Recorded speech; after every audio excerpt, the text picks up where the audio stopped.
Guys, there is no need to suffer with your New Year's diet restrictions when you have Magic Spoon in your kitchen. I love this cereal. My wife loves this cereal. My kids even love Magic Spoon. Look, it tastes amazing. It's got 0 sugar, 14 grams of protein, only 4 net carbs, and 140 calories in each serving. Your body will love Magic Spoon.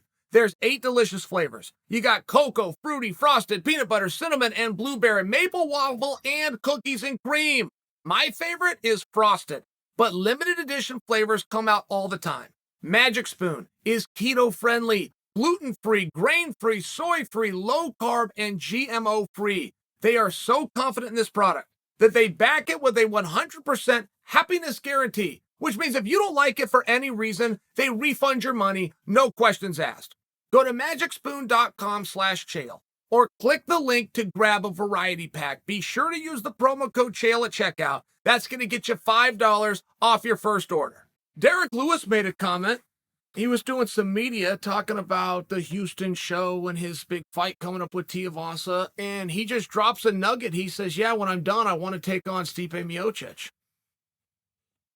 Yeah, I guess they got to fight, right?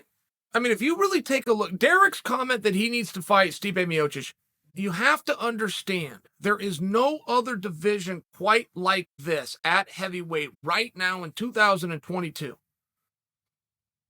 Everything's treated the same. You got a full roster of guys. Some unknown person in some unknown date in some unknown room puts out a ranking system. Then you got the top 10 guys, and you got the guys that matter, which are the top 5 guys. Heavyweight has 4 guys, and they are drastically heads and shoulders above the field. I thought that would work itself out in 2021. If you would have wanted me to predict, things change very quick. You got musical chairs. Somebody's going to slip in there. The talent happens to be there right now. The future of heavyweight fighting is within the organization, and they're signed right now. They weren't quite mature enough. They weren't quite experienced enough. They weren't quite savvy enough. Whatever that formula was, nobody has broken into the top 4. Of course, I'm talking about champion Ciryl Gane. Of course, I'm talking about champion Francis Ngannou. Of course, I'm talking about light heavyweight champion who never lost the belt in Jon Jones, rumored to be moving up. And then you've got Derrick Lewis. You have Stipe Miocic. This is it. And Jon's very tough to put in that category only because he hasn't done it yet. So if you put Jon in, you got 5 guys. If you don't, you got Ciryl, you got Francis, you got Derrick, you got Stipe. Now, what's the relevance? Well, Stipe and the Beast haven't got at it yet. There's not a whole lot of parity floating around.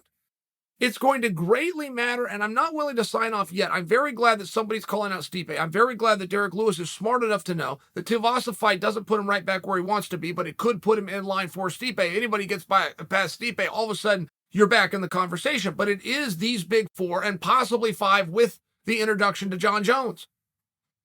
There's really nowhere else for Derrick to go. And even if Derrick started to go a little bit lower, I think that's what his last fight with Dawkins would represent, and even the previous couple of fights before that with Curtis Blades.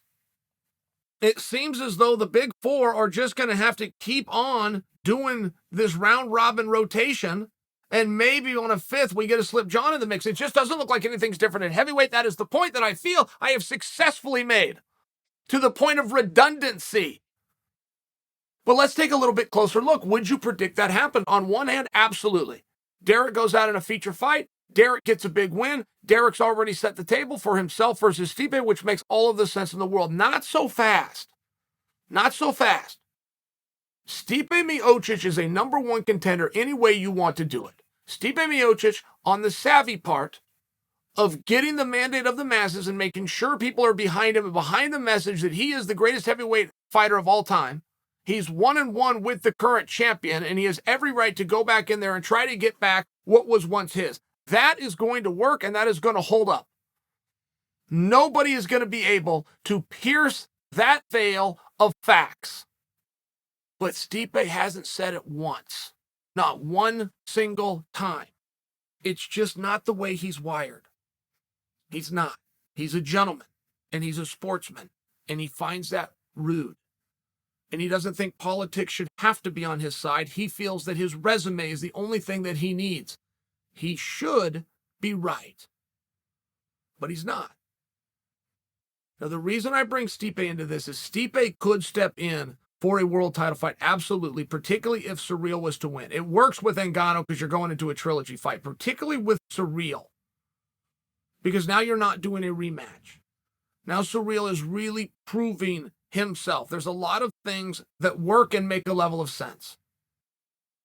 What do we do with Jon Jones, which is the wild card? I believe Jon, when he says he's planning to fight the winner of Ngannou and Surreal, which means Stipe's left again without a dance partner, and that's where you could insert Derrick Lewis. You bet you could. Or if Francis wins, Jon goes off with Francis, Surreal is going to need something to do.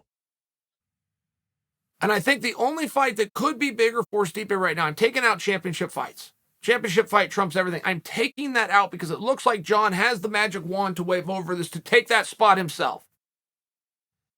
Derrick versus Stipe. Yes, please, I'm in. I'm not willing to say that's the fight that's going to happen. If Surreal comes up short, Surreal versus Stipe, while Jon goes and does business with Francis, I think might be a better and stronger direction. But we're not going to get anything from Surreal, and now we've already got Derrick speaking up, and Stipe's probably to some degree happy to have somebody have called his name. And when I tell you that Surreal's not likely to speak up here, let me just give you an example. So Surreal versus Francis, and what I believe is going to be the biggest heavyweight fight of all time. I believe that will break any number in terms of pay-per-view, gate, sell out faster, any way that you want to do it. I believe there's no other heavyweight fight in all of history that can trump Surreal versus Francis. Now, did you hear this fight's been signed for a period of time? And from the beginning of this fight being signed, and then even right now, just earlier today, I'll fill you guys in, but all the way leading up to the fight, do you want to know what the most interesting and compelling thing that Surreal said to garner our attention for this fight? Surreal said, and I quote,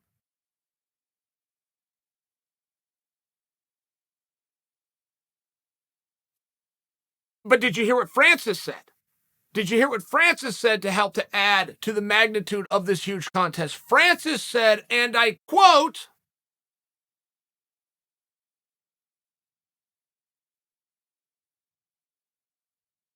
do you see the problem? So even though I think that I am right in telling you, you would rather see, and more magnitude could be put on a match of Surreal versus Stipe. I think I'm right in telling you that. But if nobody's going to help, what are we doing here? What are we doing it for? Our own selfish needs? That'll only get us so far. Don't we generally want to see a horse that we like and then we go out and back it? So for right now, Derrick Lewis is the only idea in the room, which makes it by default the best idea in the room. I like that Derrick's looking ahead. I also can't remember a time where Derrick has ever done this. I mean, maybe we need to spend a little bit of focus on that. I can't remember a time that Derrick Lewis has ever taken his eye off the ball. There is some level of confidence that he has coming into the Tuivasa fight where he, ahead of time, isn't even talking about Tuivasa. He's talking about what he's going to do after Tuivasa. Should we be concerned about that, or should we respect it and listen to him? Because a lot of times, Derrick Lewis is right. He told us what he was going to do in his last fight, and he told us in the one before that he had a lot of pressure on him and he didn't love the matchup. He's pretty damn good ahead of time of knowing what's going to happen. So what should we make of Derrick's call out pre-facto? When he's already signed to fight Tuivasa, what should we make out of Derrick's call out of Stipe Miocic? And what do you guys want to bet that Stipe does or does not respond?